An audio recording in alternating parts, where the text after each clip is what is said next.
I'm Helen, 28, and yesterday I inherited a fortune. My Aunt Vivian left me $2 million, her stunning Victorian mansion, and her business shares. I was still reeling from her death when my parents appeared. They ditched me 15 years ago without a word. They grinned like no time had passed. "We're your guardians," my mom said, her voice sugary. Then my lawyer walked in and their smiles vanished. Drop your location in the comments before we dive into this intense story. Hit like if you've faced toxic family drama, and subscribe to join our storytelling crew. Life felt perfect until I was 13. I lived in a small 2-bedroom apartment with parents who seemed to care. Dad sold cars at a local dealership, and Mom taught 3rd grade nearby. We weren't rich, but we had enough. Friday movie nights with popcorn, summer camping in our beat-up tent, and Christmas mornings with hot cocoa and cinnamon rolls filled my world. But there were hints I missed as a kid. Their quiet fights behind closed doors got louder. Dad took strange calls outside. His extra shifts left him smelling of smoke and booze, not car wax. Dad loved poker nights with buddies. First it seemed fun. But those nights turned into weekend trips to Atlantic City. One night I heard Mom sobbing, pleading with him to stop before we lost everything. He swore he'd quit, but his promises were like pennies, tossed away fast. Mom changed too. Her warm smiles faded. She skipped work, hiding in bed with the curtains shut. Our fridge stayed bare, and when I asked about groceries, she'd snap at me to deal with it. Sometimes she'd stare at me like she was memorizing my face, then cry and lock herself in the bathroom. I tried to be the perfect kid. I aced my classes, cleaned the apartment without being told, and never complained about my worn-out clothes. I thought being good would fix everything. The day they left is burned into my memory. It was a cold October Tuesday, odd for early fall. I overslept because Mom didn't wake me for school. The apartment felt wrong, too silent, too empty. Their bedroom door was open, strange since Mom kept it shut on her rough days. Their closet was half empty, hangers bare. Drawers held only a few stray socks. On the kitchen counter I found Mom's note. "Helen, we can't do this anymore. Your Aunt Vivian will take care of you. We're sorry." 13 years summed up in 16 words. I dialed Mom's phone over and over, each unanswered call squeezing my chest. Dad's number was already cut off. I rummaged for address books, emergency contacts, anything to make sense of it. I'd only met Aunt Vivian twice. She was Dad's older sister, a tough businesswoman from another state. No husband, no kids, and my parents said she judged their life. I had no way to reach her and no clue if she knew what happened. That night I stayed alone, too scared to tell anyone. What if I ended up in foster care? What if they came back and I wasn't there? I ate cereal and cried on the couch, waiting by the phone. The next day, the landlord pounded on the door, demanding late rent. I said my parents were gone, and he grumbled about social services. On day 3, I called my school counselor, who brought in child protective services. Miss Dawson, the social worker, had warm eyes and a comforting voice. She made calls and found Aunt Vivian. "Your niece has been abandoned," I heard her say. "It's foster care or..." A pause. "I know it's sudden, but she's got no one else." Another pause. "Tomorrow morning works. She can't stay alone another night." Aunt Vivian pulled up the next day in a shiny black car, out of place in our rough neighborhood.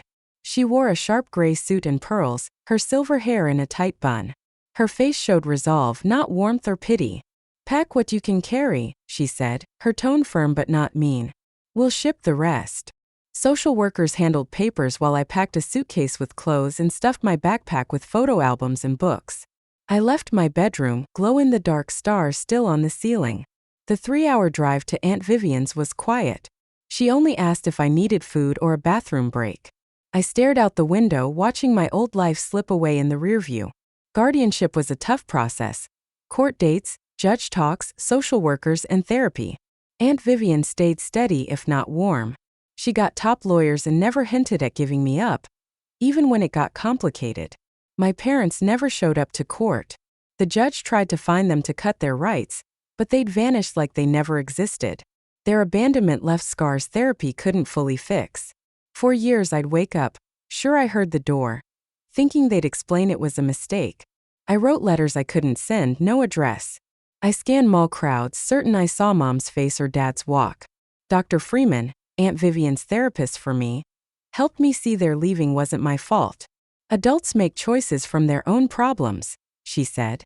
Kids blame themselves to feel control, but this wasn't yours to fix, Helen. Her words rang true, but my heart took years to catch up. Over time, my frantic searching faded. By 18, I stopped turning at every call of my name. By 20, I quit imagining reunion talks. By 25, I accepted my parents were gone for good. Aunt Vivian wasn't soft or cuddly, but she was solid. She never broke a promise, missed a meeting, or failed to provide. It was a different love than I'd lost, but it was real. Moving into Aunt Vivian's mansion felt like stepping into another world. Her Victorian home sat on 2 acres, surrounded by a wrought iron fence. My bedroom was bigger than our old apartment, with velvet curtains and an antique 4-poster bed. Like something from a movie. Her rules were strict. Breakfast at 7 o'clock sharp, beds made before school. No shoes on hardwood, daily piano practice, talent or not. Homework at the desk, not on beds, dinner talk with 1 current event and 1 achievement. No TV on weeknights. I broke every rule that first month, testing her, maybe hoping she'd send me away before I could be left again. But Aunt Vivian didn't budge. Each mistake had clear consequences. Late for breakfast, no food, kitchen closed at 7:30. Homework undone, no weekend plans until it was finished. Behind her strictness, I saw flashes of care. When she caught me crying over my parents' wedding photo, she didn't scold me. She handed me a handkerchief and sat silently until I stopped. When I bombed a math test despite studying, she got me a tutor, not a lecture. I inherited a small sum from Aunt Vivian, which she turned into a thriving chain of 30 upscale home decor boutiques across 3 states. I watched her work tirelessly, yet she always made it home for dinner, often with paperwork in tow. On weekends, she dragged me to business meetings, urging me to observe. Pay attention to how people negotiate, she'd say. Who speaks first, who gives in, who holds eye contact. Business is just psychology in action. Education was everything to Aunt Vivian. When my local school fell short, she enrolled me in Westfield Academy, a private school with tough standards and small classes. The shift was brutal. My old school hadn't prepared me for the workload, and my wealthy classmates lived in a different world. I struggled hard with the coursework at first, hunched over my desk for hours.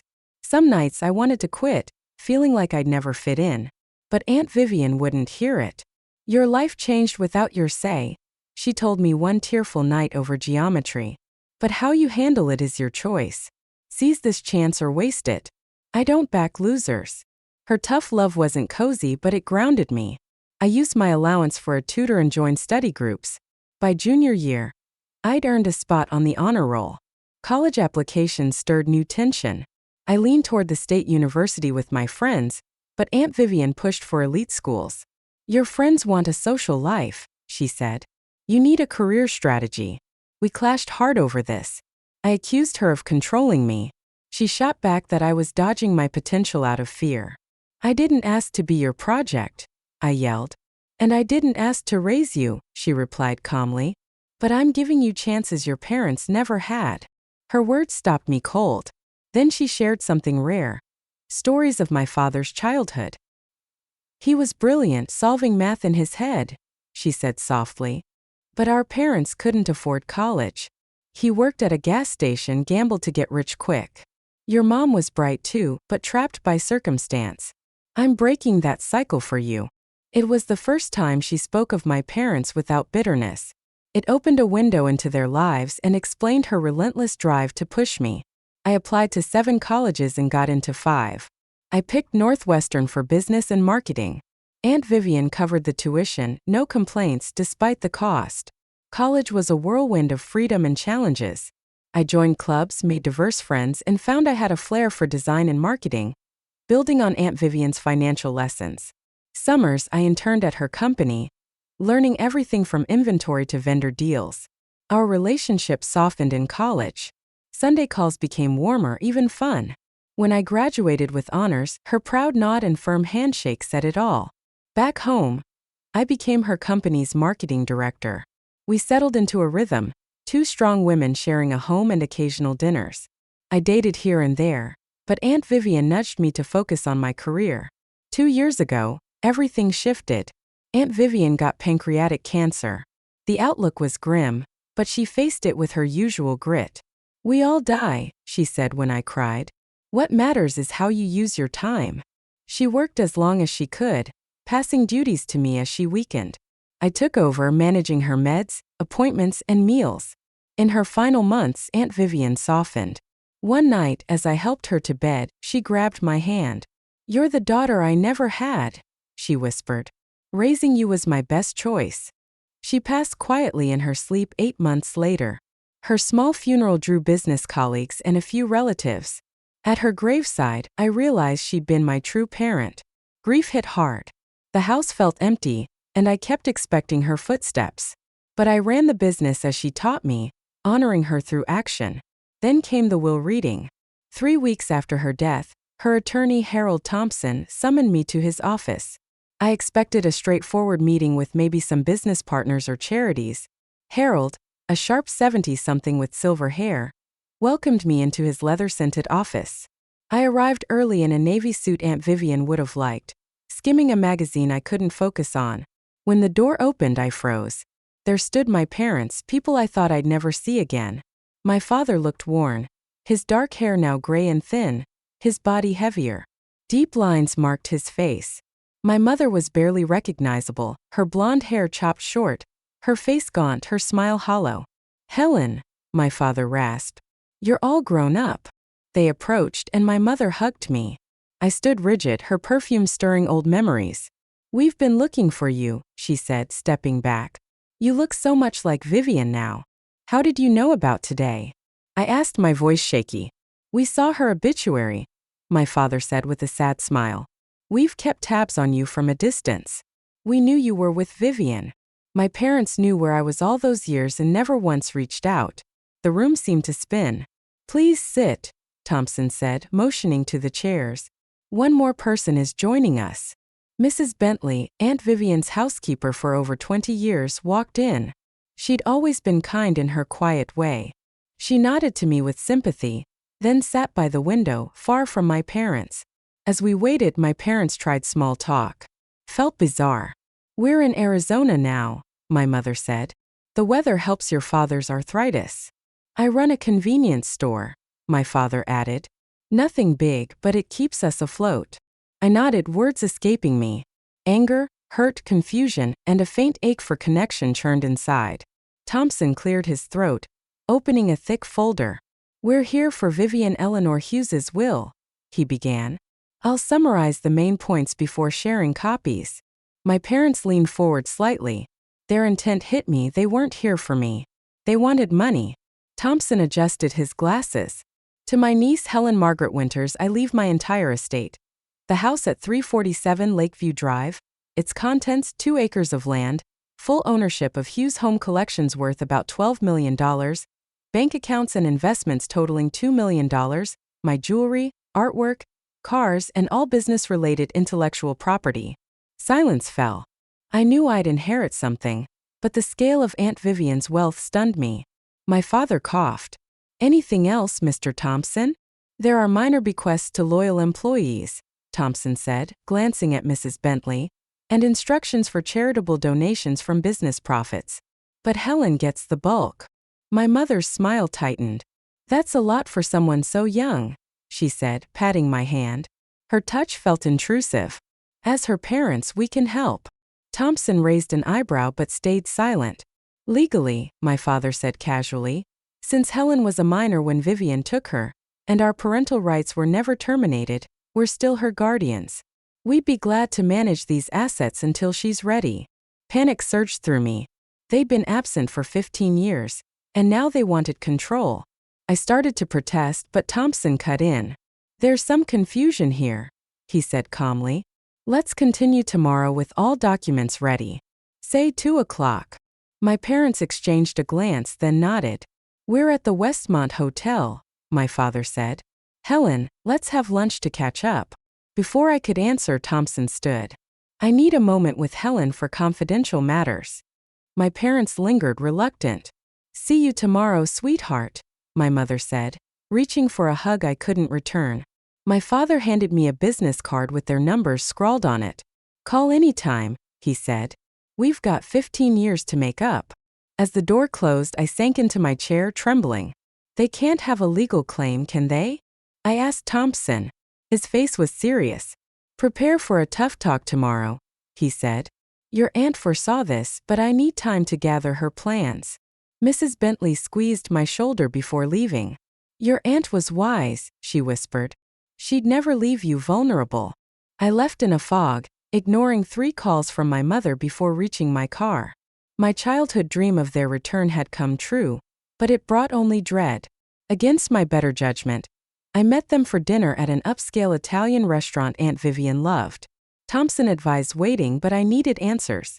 They were already seated, my father pulling out my chair with forced politeness. My mother's fresh makeup and styled hair echoed the woman I remembered. We ordered Pinot Noir, my father said. Your mom always loved it. I don't drink wine, I said, ordering water. It was a small way to assert I wasn't their little girl anymore. For 20 minutes we stumbled through awkward small talk. They asked about my school, job, friends. I gave short answers, searching their faces for traces of the parents I once knew. We owe you an explanation, my mother said, reaching for my hand. I gripped my water glass tightly. What we did was wrong, my father said. We were in a bad place. Gambling debts, dangerous people after me. Your mom battled depression. We thought Vivian's stability was best for you. We had nothing but chaos to give, my mother added. You had yourselves, I said softly. That's all I needed. My father stared at his plate. I got help for my addiction. Clean for 8 years. Your mom found the right meds. We've built a simple life. We wanted to reach out, my mother said, tears forming. But we were ashamed. The longer we waited, the harder it got. You knew I was with Aunt Vivian, I said. How? They glanced at each other.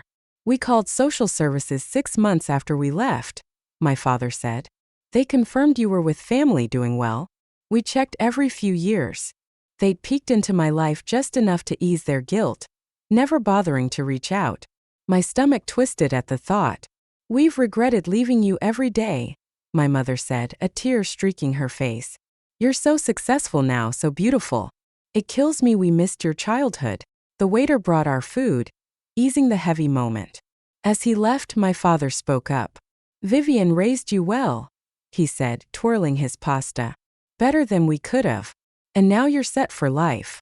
That house alone is probably worth $2 million today, my mother added lightly. Plus the business. It's a lot for someone your age. I've been helping run the business for years, I said, my voice flat. Of course, my father said smoothly. But full control is different. Legal issues, taxes, it's overwhelming. Estate taxes can crush you without guidance, my mother chimed in. I watched them closely. Their mix of emotional pleas and money talk was starting to feel scripted. We could help, my father offered. We've had hard times, but we've learned about managing money. Interesting, coming from someone who left us over gambling debts, I said sharply. He winced but rallied. Those mistakes taught me what to avoid. My mother leaned in. We have a condo in Phoenix with a second mortgage. Medical bills pile up. Your father's arthritis meds aren't fully covered. What do you want? I asked directly. They looked shocked by my bluntness, reminded I wasn't their little girl anymore. Nothing, my father said weakly. We just want to be in your life to help. Maybe you could clear our mortgage, my mother added. $70,000 would change everything. And the medical bills, my father said. Another $30,000 would settle those. I leaned back, clarity hitting me. So $100,000 fixes your problems. They nodded, too eager. And mine? I asked. The 15 years wondering what I did wrong. The therapy, the nightmares, what's the cost for that? My mother's tears fell harder. Money can't fix the pain. We just want to be family again. A family that starts with a payout, I said. My father's face tightened. Vivian was my sister. That fortune started with our family's money. Our parents gave her the seed funds, not me. So you feel you deserve it? I asked. Not deserve, he said quickly. Just included. We're your parents, Helen. Blood matters. I thought of Aunt Vivian, who showed me love through action, not words. Blood matters, I said. But actions matter more. Dinner dragged on, their hints about money and jobs at my company growing bolder. By dessert, they'd mention more debts and suggested I hire them with big salaries. Outside, my mother hugged me again. Think about family, sweetheart, she whispered. We all mess up. I drove home, my mind clouded. Their story held some truth. I recalled my mother's depression, my father's absences. But their timing and money focus felt rehearsed. At home, a message waited from an unknown number. Miss Winters, I'm Sandra Kelly. I worked with your parents at First National Bank 15 years ago. I saw their names linked to Vivian's obituary. Call me before you agree to anything. You need to know some things. I couldn't sleep. I pored over guardianship laws until my eyes stung. My parents' legal claim seemed shaky. I'd been an adult for years. But why was Thompson worried? What papers was he pulling together? At 3 a.m. I rummaged through Aunt Vivian's study, now mine. In a locked drawer I found a folder labeled Winters. It held a history I'd never seen. The next day, I walked into Thompson's office, clutching Vivian's file and my research. My parents were there with a slick-haired man, Gerald Hoffman, their lawyer. Just a precaution, my father said with a strained smile. Legal stuff gets tricky. Thompson greeted them coolly. His assistant wheeled in a cart stacked with files and a laptop. The room felt like a battlefield. First, Thompson said, I'm Vivian Hughes's executor and attorney for 32 years. I'm also Helen's attorney, per Vivian's arrangements. Hoffman leaned forward. My clients are concerned about Helen's massive inheritance. As her legal guardians, they want to ensure it's handled right. Thompson nodded. Let's clear up the legal status. He opened a file. Here's the documented history. He pulled out papers. When Helen came to Vivian, temporary guardianship was set through family court. Social services tried contacting you both for permanent plans. My mother frowned. We were struggling, moving a lot. True, Thompson said. After 6 months of no contact, the court set a hearing for permanent guardianship. Notices went to your last addresses and legal journals. My father shifted. We never got those. Curiously, Thompson said, producing another document. A man named Louis Barker appeared in court with an affidavit, supposedly signed by you both, agreeing to transfer guardianship to Vivian. My parents exchanged a glance, and my father spoke. We never authorized anyone. Those signatures must be forged. Thompson adjusted his glasses. Vivian had her doubts back then. She hired an investigator to track you down and confirm your intentions. He opened a file with photos and reports. They caught Mr. Winters gambling in Nevada casinos. Mrs. Winters was working as a cocktail waitress there.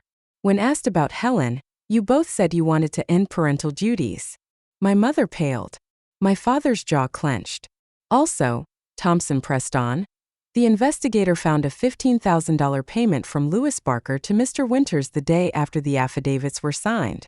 That was separate business, my father mumbled. Thompson didn't pause. Vivian kept tabs on you for 15 years. Reports show ongoing gambling, evictions, job losses, and run-ins with debt collectors. He flipped to another page. Notably, Mrs. Winters tried contacting Helen at 18. He slid a report to me. 3 calls to Vivian's house, but she hung up each time. And an email to Helen's college account, misaddressed and never opened. I stared at the proof of their weak attempts, feeling both hurt and justified. Most importantly, Thompson said, handing me a sealed envelope, Vivian left this for you for this exact moment. My name was written in her neat script.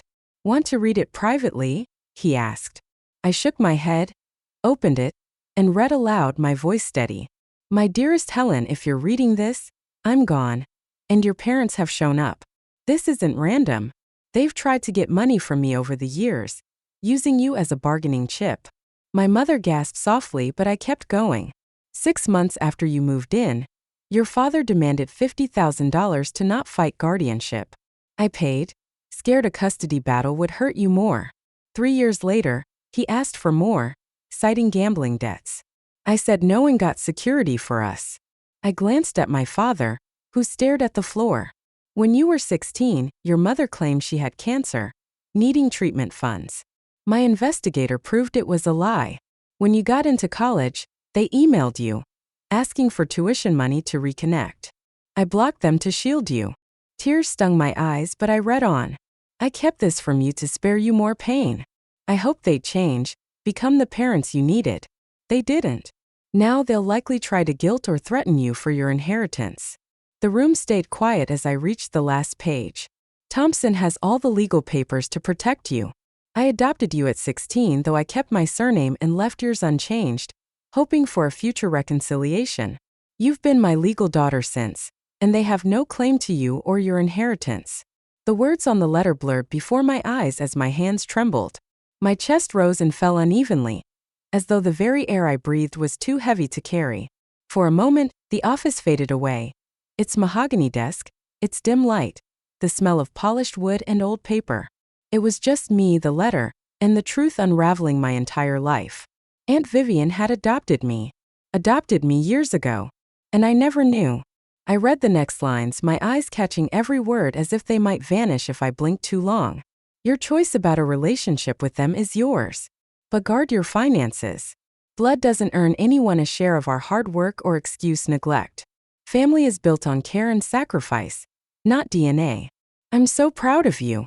Trust yourself. Love, Vivian. My breath hitched. She called me her daughter. Not niece. Not ward. Not some obligation she carried because others had failed me. Daughter. The word wrapped around me like a blanket, soothing yet scorching, because I had craved it for so long. I folded the letter carefully, as though it were a sacred artifact that might shatter if I weren't gentle. My throat ached with unshed tears. Across from me, Mr. Thompson, the lawyer who had handled Vivian's estate for decades, cleared his throat. He looked older than usual, the silver in his hair catching the soft glow of his desk lamp. His eyes, however, were sharp as ever. I have the adoption papers fully legal, he said, sliding a thick folder toward me. The edges of the file were worn, as though handled many times, plus records of their financial demands over the years. He turned toward the two people seated stiffly in leather chairs opposite him. My parents. Or rather, the people who had given me life but abandoned me when I needed them most. Their faces were pale, lips tight, hands twitching against their laps. Thompson's voice was steady, almost surgical in precision. Vivian's will also states that any legal challenge transfers the estate to a charity for abandoned kids. Nothing would be left to claim. A wave of silence passed through the room, thick and suffocating. My parents' lawyer, a younger man in a navy suit, leaned toward my father and whispered something too soft to catch. Whatever it was, it drained the color from his face. Finally, my father spoke, his voice rough and strangely hollow. We didn't know about any adoption, he said. We were told it was just temporary. By whom? Thompson asked sharply, narrowing his eyes. Social services. My mother jumped in quickly, her hands wringing together. Her tone was pleading, but there was something rehearsed about it, as though she had practiced the line in her head. Everything's documented here, Thompson replied coolly, tapping the file in front of him, including your signed consents. The room went still again. My father's face turned red, his jaw tightening like a coiled spring. Finally he spat. This is absurd. You paid us off and took our daughter. This office has cameras recording that, Thompson said evenly. It contradicts your forgery claim and admits you took payment to give up parental rights. My father lurched forward in his chair, his eyes flashing. This isn't over. We have rights. The word rights echoed bitterly in my mind. Rights? Where were their rights when I was 13, shivering alone in an empty apartment, wondering if they'd ever come back? I found my voice, though it trembled on my tongue. Dad. The word felt foreign, heavy, wrong. I found Vivian's file last night, I continued, my tone sharper than I expected. I know about the other families. His face froze mid-scowl. What families? The Petersons in Colorado. The Galinskas in Oregon. 3 others you approached, pretending to be kin to wealthy deceased people. My words came out like shards of glass. You've made a habit of abandoning kids and chasing inheritances. My mother gasped, her hand flying to her chest. That's not true, she sobbed. We messed up with you, but we'd never. I've seen the proof. I cut her off, my voice drained of patience. Vivian documented it all. She even has recordings of your calls demanding money. Did you think she'd leave me defenseless? My father's anger flickered, shifting into something colder: calculation. His voice softened in a way that once might have disarmed me. Helen, this is a misunderstanding. We can sort this out as family. No need for lawyers. The word family made bile rise in my throat. I'm done here, I said, standing. My legs shook, but my resolve didn't. Thompson, anything else I need to do today? No, he said firmly. The estate is yours, clean and clear. Your parents have no legal grounds to challenge. Then I want them gone. Helen, please, my mother pleaded, her voice breaking. Give us a chance to explain. You had 15 years, I said softly, my words laced with exhaustion. You waited until money was on the table. That's all I need to know. Thompson pressed a button on his desk, and 2 security guards appeared in the doorway like shadows. These men will show you out, he told my parents. Any further contact goes through me. You can't do this, my father roared, his face crimson with rage. You're our daughter. I looked at him, my chest heavy but my spine straight. No, I said firmly. I was your daughter. Now I'm Vivian's. She taught me to see worth beyond dollar signs. The guards moved closer, guiding them toward the elevator. My mother turned, her face streaked with tears. This isn't who we raised you to be, she cried. We gave you life. And Vivian gave me everything else. I shot back, my voice cutting through the air. Including protection from people who treat love like a business deal.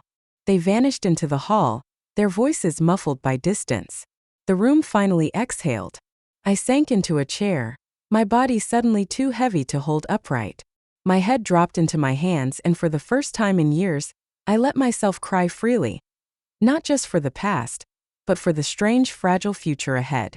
Thompson came around the desk and sat beside me, his presence grounding. I'm your godfather, he said softly, his tone stripped of all formality. Vivian asked me to take the role when she adopted you. I promised to look out for you after she was gone. The words cracked something open inside me. This tie to Aunt Vivian brought new tears to my eyes. Why didn't she tell me about the adoption? She didn't want you to think she was erasing your parents, he said gently. She wanted you to decide what family meant on your own. She shaped me more than anyone, I whispered. She was always there when no one else was. Thompson nodded. We can file restraining orders. With their history and motives, a judge would likely agree. Yes, I said firmly, wiping my tears. Let's do it. Leaving Thompson's office that afternoon, I stepped into the city sunlight feeling both liberated and hollow. The skyscrapers towered above me, glass catching the sun like shards of a broken mirror. People bustled on the sidewalks, clutching coffee cups, talking on phones, rushing to appointments. Life went on, indifferent to the storm unraveling inside me. My hands clutched Vivian's letter in my bag as if it were a compass. The restraining order paperwork had been filed. Thompson assured me it would be processed quickly, given the overwhelming documentation of my parents' past behavior. Still, the thought of them showing up again gnawed at me like a shadow I couldn't outrun. By the time I returned to Vivian's house, my house now, the sun was sinking low. The mansion stood dignified and serene on its quiet street, its ivy-covered stone walls glowing faintly in the dusk. I paused at the front gate, breathing in the smell of roses from the garden Vivian had tended herself. This was home, my sanctuary, and for the first time it truly belonged to me. Inside, I tried to shake the weight of the day by cooking dinner. Vivian had always insisted I learn to make simple meals, because even women with fortunes need to feed themselves, she'd say with a wry smile. The scent of garlic and tomatoes filled the kitchen, grounding me. That's when I heard it. The crunch of tires on gravel. The low rumble of a car engine cutting off. My stomach dropped. I wiped my hands on a towel and peered out the window. A rental car sat in the driveway, its silver paint catching the fading light. Them. I froze, torn between fear and fury. Part of me wanted to bolt the doors and hide. But another part, the part Vivian had raised, knew I couldn't keep running. The doorbell rang. Once. Twice. Then again, more insistent. I wiped my palms on my jeans, squared my shoulders, and opened the door. My parents stood there side by side. My father's jaw was clenched, his eyes sharp with impatience. My mother clutched her purse as though it might shield her from rejection. You can't be here, I said flatly. A restraining order's been filed. We're your parents, my father snapped, his tone stripped of the false charm he'd worn in Thompson's office. You owe us a real talk, no lawyers or guards. I owe you nothing, I replied, standing firm in the doorway. You've got 5 minutes. Say what you came for, then go, or I call the police. My mother stepped forward, her eyes darting past me to the grand foyer. She inhaled deeply as though she were reclaiming something stolen. Why are you so cold? She asked, her voice trembling. We messed up years ago, but we're trying to fix it now. By going after my inheritance? I shot back. That's your idea of fixing things? My father pushed past me into the house without waiting for permission. His shoes clicked against the polished floor. Vivian turned you against us, he sneered, spinning to face me. She always hated me. Used you to get back at me. Heat surged through my chest. Vivian saved me, I said, my voice rising. She gave me stability, education, confidence. She showed love through actions, not empty promises. My mother's lip trembled. We loved you, she insisted. Depression is real. Your father's gambling was an addiction. We needed help, not blame. The words cracked something inside me. Memories came rushing back. Memories I had buried. I was 13. I whispered, my throat tight. I needed parents, not excuses. Do you know what it was like to wake up and find you gone? To sit by the phone hoping it would ring? To search every drawer, every corner of our apartment for a note, a clue, anything. My father looked away, jaw set. I checked the mailbox every day for months. I continued, the words spilling out uncontrollably. I thought you'd send a card. A gift. Something to show I mattered. Tears streamed down my mother's cheeks. We thought of you every day, she said, voice breaking. Thoughts without action are worthless, I said, anger burning through the ache. Vivian never once said she loved me out loud. Not once in 15 years. But she was there, doctor visits, school plays, nightmares, college applications. She showed up. She earned my trust. We're here now, my father said, his voice softening into that old salesman's persuasion. We can build something. Support each other like family should. You're here because Vivian died rich, I said coldly.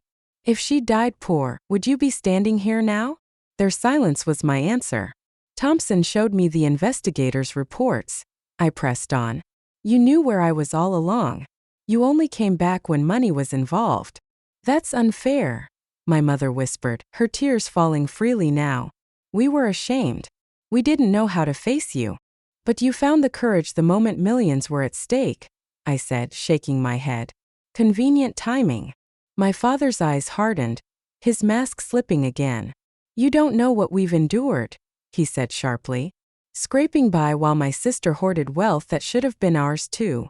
Vivian earned that wealth, I snapped. She worked 16-hour days, built her business from scratch. What did you do to deserve it? I'm her brother, he shouted, his face red. And your father. I lifted my chin, my voice echoing Vivian's wisdom. Biology doesn't entitle you to anything. You don't get to vanish for 15 years and then demand a payout. My mother collapsed into a chair, sobbing so loudly it echoed through the foyer. How did you get so cruel? This isn't how we raised you. You didn't raise me, I said firmly. You left. Vivian finished the job. At that moment, blue and red lights flickered through the windows. Police.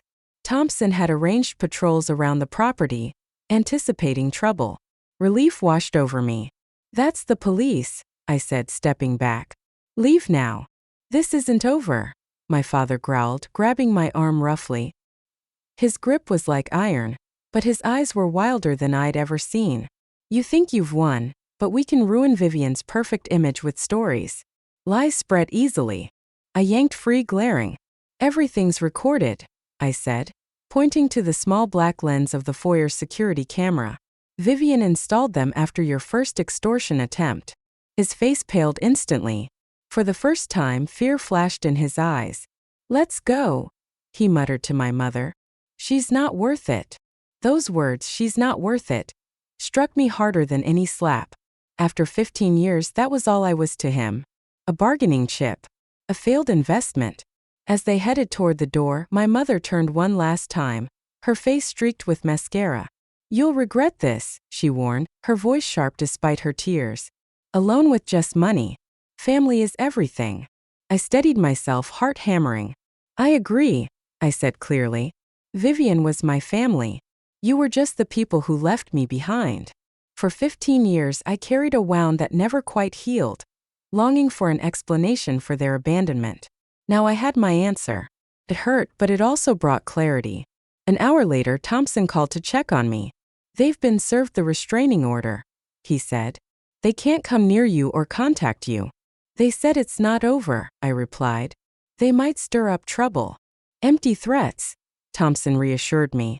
"Their history of trying to extort money after giving up custody won't hold up in court." After the call, I wandered through Aunt Vivian's house, seeing it anew. The dining room where she taught me table manners, the study where we reviewed business reports, the garden where we shared quiet morning coffees. In Vivian's bedroom, untouched since her passing, I found a wooden box on her nightstand. Inside were treasures: my report cards, school photos, award clippings, and my college graduation program with my name highlighted. Beneath them was a sealed envelope with my name. Unlike Thompson's formal letter, this was on Vivian's personal stationery. "Helen," it read. "I've never been good at showing emotions. My upbringing discouraged it, but now, facing my end, I regret that. Let me say it clearly. I love you not out of duty but for who you are. Your strength, intelligence, and kindness despite betrayal have been my greatest joy. I adopted you not just for your safety but for my peace. You're my daughter in every way. Be well, be wise, be happy." Mom. That word, mom, never spoken in life, broke me. I cried that night, not for my biological parents' selfish return, but for Vivian, who earned that title completely. 6 months later, Thompson told me my biological parents returned to Arizona after trying to smear Vivian in the local paper. The editor, her friend, called Thompson instead. "The house feels like mine now. I've repainted rooms, rearranged furniture, and added my own style while keeping Vivian's elegance. The dining room is now my office, with monitors on her antique mahogany table. The business is thriving under my lead. I've modernized our online presence and opened 2 new locations. Employees see Vivian's influence in my style and have given me their loyalty. I started the Vivian Hughes Foundation for family reconnection with part of my inheritance. It supports kids who faced abandonment, offering therapy, education, and housing for those aging out of foster care. Through the foundation, I've met others like me. Some reconnect with biological families, others build chosen ones. The need for stable relationships binds us all. In therapy, I'm processing my parents' return and their true motives. Dr. Freeman says closure often comes unexpectedly. The dream of reconciliation can help heal, she said, but reality rarely matches it. Growth comes from accepting what's broken and building anew. 3 months ago, my mother sent a letter. No demands, just regret that felt genuine. It's in my desk unanswered. I'm still deciding what I want from that tie. Mrs. Bentley, Vivian's housekeeper, still visits twice a week. She shares stories of Vivian before me, revealing her fears about motherhood. "She was terrified when you arrived," she said. "She never thought she'd be a mom, but she researched child development at 3 a.m. Thompson, my godfather, joins me for monthly dinners offering guidance. Vivian would be proud," he said, reviewing the foundation's report. "Not just of your business skills but your strength." I've started dating again, approaching it with clearer boundaries, thanks to Vivian's example of love through action, not just words. The question of why they left me no longer haunts me. Their choice reflected their flaws, not my worth. Vivian's choice to stay was what mattered most. Last weekend, I found myself walking along the quiet path of the cemetery, a small bouquet of fresh flowers in hand. The late afternoon sun cast a warm glow across the marble stones, each etched with names, dates, and unfinished stories. When I reached Vivian's grave, my chest tightened, and my eyes burned with the familiar sting of loss that never fully leaves. I placed the flowers gently against the headstone, brushing away the fallen leaves that had gathered around it. As I stood there, my gaze lingered on the single word I had recently added beneath her name: Mother. It was simple. It was true. It was the only word that ever fully described who she had been to me. Not by birth, not by legal obligation, but by every action she had taken in my life when others turned away. That word held more meaning than all the DNA tests, family records, and bloodlines combined. Because family, as Vivian showed me, isn't blood or paperwork. It isn't defined by last names, shared features, or even shared history. Family is about who shows up when you're most vulnerable. It's about who stays when life gets complicated, who creates safety when the world feels hostile, and who teaches you that love isn't always about grand gestures, but steady presence. Vivian was that person for me. Many people measure wealth in terms of what sits in a bank account, what properties they own, or how much they can spend without glancing at the bill. Vivian thought differently. She lived in a way that redefined prosperity for me. Her wealth wasn't tied to money, though she managed hers wisely. Instead, she showed me that true wealth is integrity, the ability to live in such a way that your words and actions align.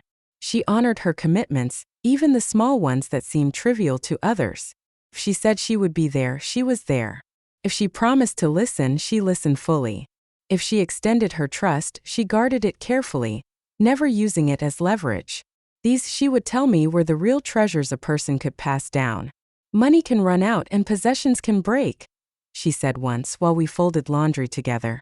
But the way you treat people, that outlives you. That's what echoes when you're gone. Standing by her grave, I realized how deeply those lessons had shaped me. Her inheritance wasn't just financial. It was a model for living with purpose and clarity. She gave me a vision of a life where integrity was worth more than dollars, where trust wasn't handed out carelessly but built like a home, brick by brick. There was a time when I chased after the approval of my biological parents. I wanted so badly for them to see me, to value me, to love me in a way that felt secure. But their love was conditional, attached to convenience, appearances, or what I could give. Vivian's love wasn't like that. It wasn't loud or dramatic. It didn't come with declarations or performances for others to see. Instead, it was quiet, steady, and unshakable. She didn't need to prove she loved me. She showed me through every sacrifice, every word of encouragement, and every boundary she helped me set. Through her, I learned that chosen family can often outshine biological ties. The people we let into our lives by choice, the ones who step in when others step out, often leave the deepest marks on our hearts. For years, I wrestled with guilt over letting go of my parents' expectations. I wondered if I owed them forgiveness simply because they were my blood.